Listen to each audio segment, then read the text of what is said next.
Por um momento eu achei que eu era o Federer e eu comecei, sem noção, eu comecei a querer forçar muito mais as jogadas, até do que eu tô acostumado a treinar. Então eu queria dar winner direto, dar paulada, não sei o quê, e perdi um game, perdi outro. Eu falei, opa!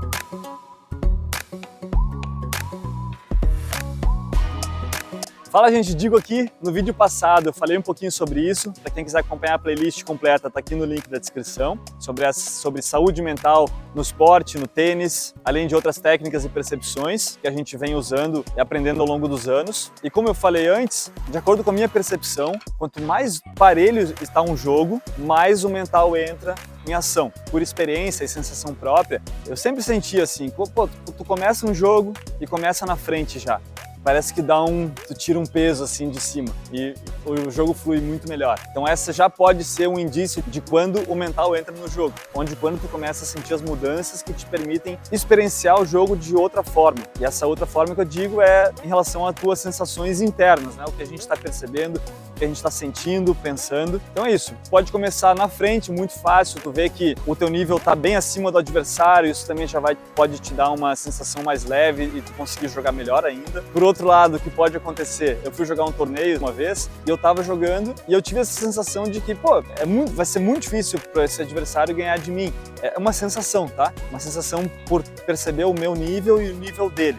O que eu tava conseguindo fazer no meu conforto estava sendo muito difícil para ele. Só que o que aconteceu? Por um momento eu achei que eu era o Federer e eu comecei, sem noção, eu comecei a querer forçar muito mais as jogadas, até do que eu tô acostumado a treinar. Então eu queria dar winner direto, dar paulada, não sei o quê, e perdi um game, perdi outro. Eu falei, opa, peraí, né, cara, não fica baseando teu jogo no que tu tá conseguindo fazer ou não contra o adversário só, ou como ele tá conseguindo jogar ou não. Então faz o que tu treinou para tu poder ganhar da forma mais rápida possível, ou da melhor forma possível, fazendo a tua estratégia, o que tu treinou para fazer, não fugindo de um jogo só porque ele tá de determinada forma ou de outra, sabe? Ah, o jogo tá assim, eu vou jogar assado.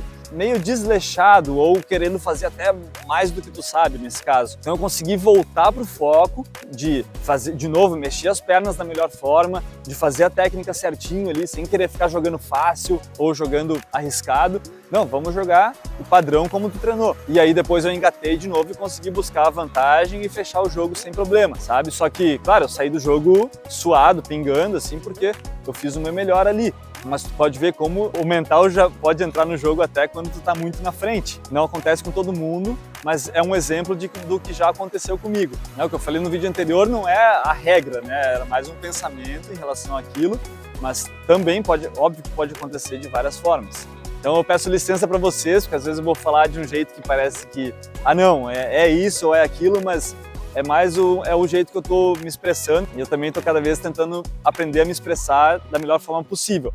Mas eu vou tentar preencher esses gaps aí de algo que talvez não faça sentido nos próximos vídeos.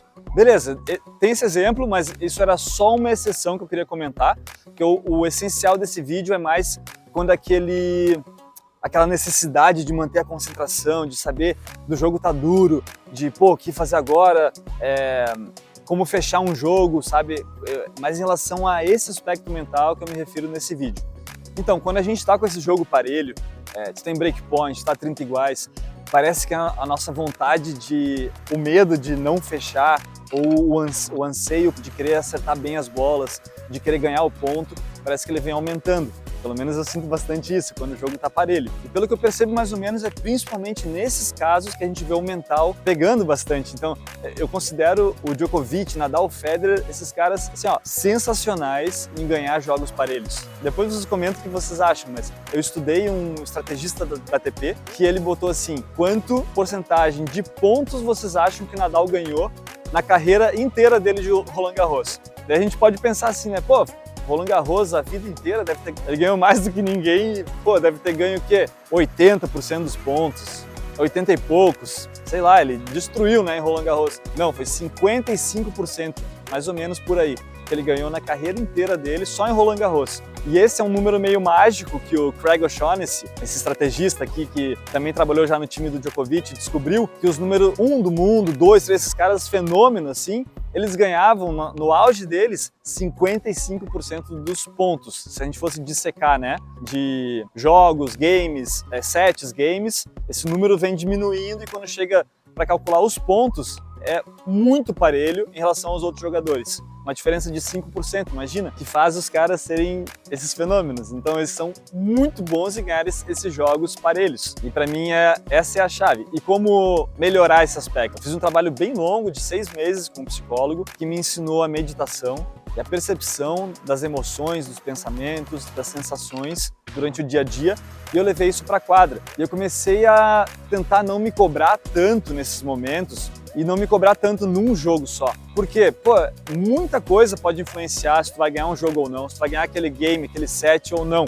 E eu resolvi levar isso pro longo prazo, sabe? Tenta jogar mais tranquilo, faz teu jogo, no sentido de tenta fazer o que tu treinou, observa o que o adversário tá fazendo, onde ele tá te mandando as bolas, como tu tá batendo, o teu saque, onde tu tá colocando, tá conseguindo botar onde tu quer, a devolução tá indo lá no fundo como tu queria, por exemplo, sabe? Então eu tento me voltar a minha atenção mais para esses aspectos, para não deixar o mental se agitar ou se perder de controle nessas horas, principalmente que o jogo tá parelho. Até porque quando o jogo tá mais na frente e tudo mais, eu sinto que é um pouco mais fácil de tu lidar com isso do que quando o jogo tá muito parelho, quebra 30 iguais, 4-4, 5-5, tem que fechar um jogo duro. Então eu levei isso, essas técnicas de meditação, que eu vou colocar aqui no canal também, mas levar isso. Então, vai pro jogo, pode perder, não tem problema perder, sabe? Não é uma coisa que está no teu controle. E não se preocupe e tenta desapegar um pouco de perder ou ganhar e focar mais na tua qualidade como jogador, de perceber o que está acontecendo, perceber o que tu pode levar daquele jogo pro teu treino.